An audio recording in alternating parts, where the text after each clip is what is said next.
What is going on YouTube? It is your boy MrBaboon back with a reaction video. This time we have another Suleiman the Magnificent Part 5 reaction.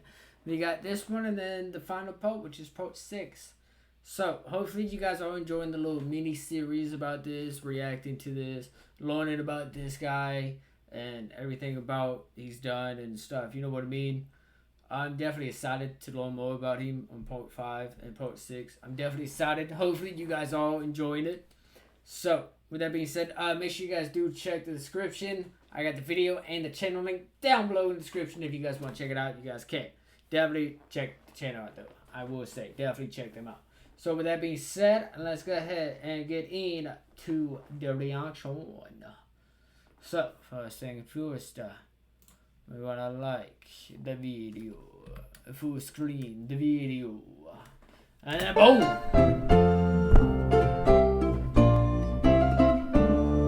Fate saw the jewel in me, and pawed the heart apart to have it.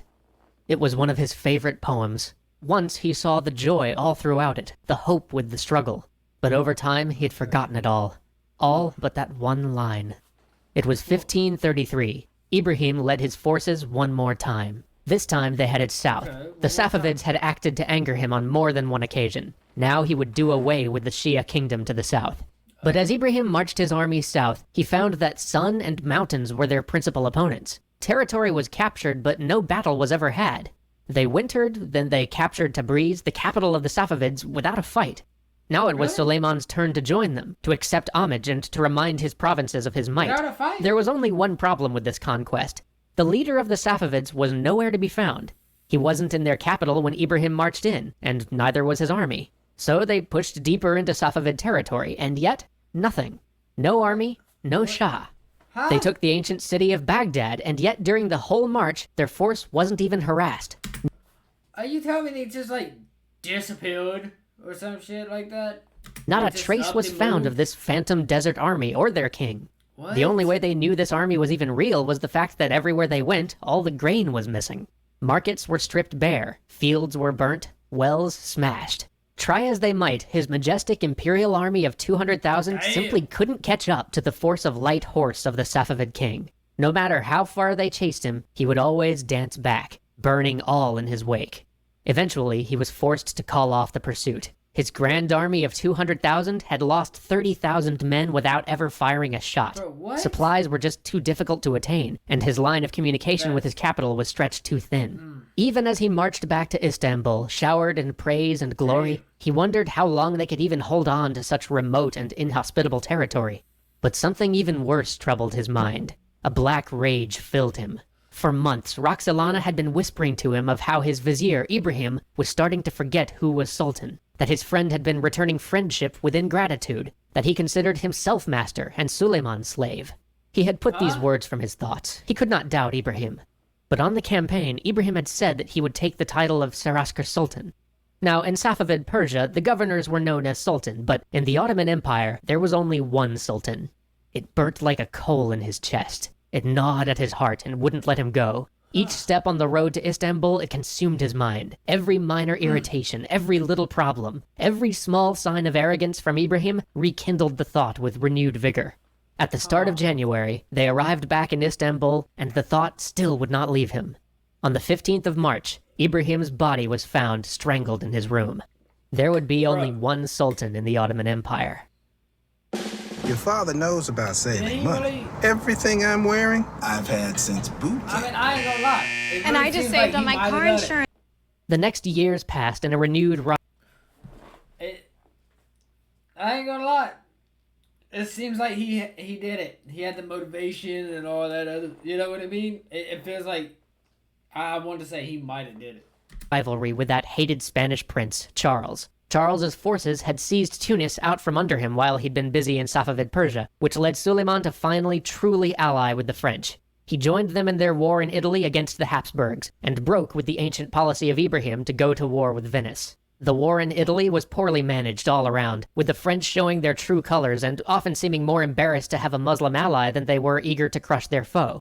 So at last Suleiman recalled his great Admiral Barbarossa and had him remove the Venetians from the islands they had long occupied off the Ottoman coasts. Suleiman, also pushed the empire east, fighting with the Portuguese for control of the Indian Ocean and the lucrative trade it promised. He also warred in Hungary with Charles and Ferdinand. When John Zapolya died in 1540, Ferdinand had seen it as an opportunity to attack and laid siege to Buda. Suleiman again marched his forces north and repulsed the Viennese prince. But this time there would be no puppet state, no intermediaries. He annexed Hungary, finally bringing it under complete Ottoman control. And with the capitulation of the Habsburgs and the peace he forced upon them, he could finally again turn his eyes south, to the wellspring of tragedy, Safavid Persia. The question of succession still plagued his mind. He had made Mustafa his official heir. Even in Europe they wrote of him. One had said, "May God never allow a Barbary of such strength to come near us." Of his second son, Selim, even he knew they called him the sot behind his back. Bayezid, his third son, was perhaps not a bad man, but he wasn't a great one either. And his fourth son, Cihangir, was perhaps brilliant. His mind worked in ways that some days outpaced his own. But he was humpbacked and sickly. No one would ever accept him as sultan. But of all of his sons, only his first, Mustafa, was not of his beloved Roxelana. And so, as he sent his chief vizier, Rustam, to lead his army south, his mind was not at ease. Then he received a letter from Rustam, saying that the soldiers were beginning to whisper that Suleiman was weak and succumbing to old age because he was not out there leading them. That perhaps it was time for a younger prince. That they had even sent word to Mustafa along these lines, and that Mustafa had not entirely rejected them. He was furious. Crushing the letter in his hand, he bellowed, "God protect us from Mustafa, daring to take such infamy upon himself during my lifetime." He immediately ordered the army recalled. The invasion would be cancelled. The next year he would lead them himself. And when summer came, he did. And then he sat and penned a letter to Mustafa. He would ask his son to join him, to clear his name. If he came, he was innocent. If he stayed away in fear, it would be an admission of guilt. Days passed. Then, outside of Karamania, a small band appeared on the horizon. Men on horseback, growing by the moment, coming towards the sprawling camp of the imperial force. It was Mustafa, come to prove his innocence. As the sun set, Mustafa was summoned to his father's tent. He lifted the heavy flap and entered alone.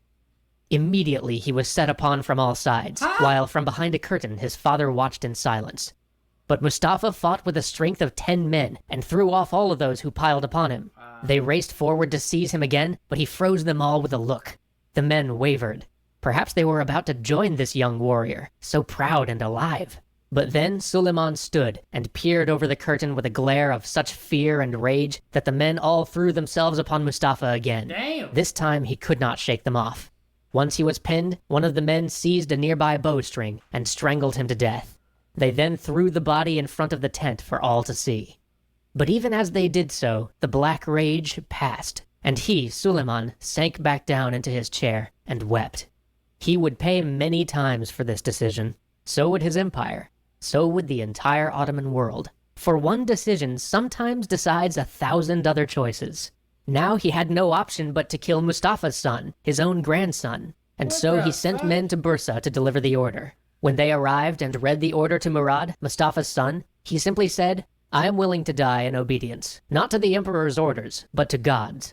Then Suleiman ordered Mustafa not disposed of like a traitor, but given the funeral he deserved. For a week he lay in state in the Hagia Sophia, but it did nothing to assuage his guilt. And then word came that Cihangir, sick and weak beloved Cihangir, favorite of all his sons, succumbed to grief. For he had loved Mustafa and looked up to him, and now at last followed him into death.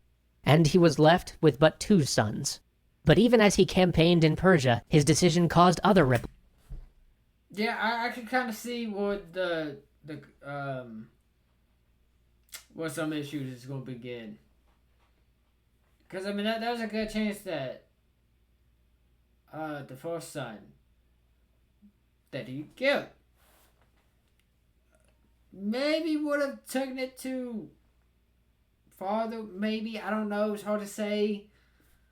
We don't know. No one would know, ever know anything. But, I mean, it is possible. Yeah, very fucked up. Mustafa's death led the 2 remaining sons to quarrel more. He could see them both beginning to compete for power. His campaign in Persia proceeded like the last one, with the Safavids retreating and burning the land. This allowed him time to think. He would separate his sons, move them both farther from the capital.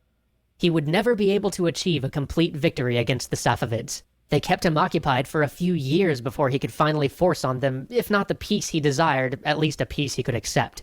At last, with that out of the way, he could return and put his house in order. Then Roxelana died. Another little piece of him fell away. He ordered his sons apart, away from him, away from the capital, away from anywhere they might think of seizing the throne. Selim moved right away. Bayezid hesitated. His mind raced. What was hesitation other than disobedience? And what was disobedience to the Sultan except treason? His fury boiled over. He would not abide treason in his empire. He threw his support behind Selim against Bayezid and crushed his army in the field. But Bayezid fled with his family to the hated court of the Safavid king. What? Again and again he demanded of the Safavids that they kill that filthy traitor, that they wipe him and his family from the world. But they refused. Again and again they refused. Then he made sure they wouldn't refuse. He even sent his own executioner to take their heads. He had but one son. And there he was, a lonely old man, walking through his garden. What? Yep. Did not see that coming. I did not see that coming whatsoever about him doing that or anything. The lines of that, like I did not see that coming whatsoever. That is very fucked up.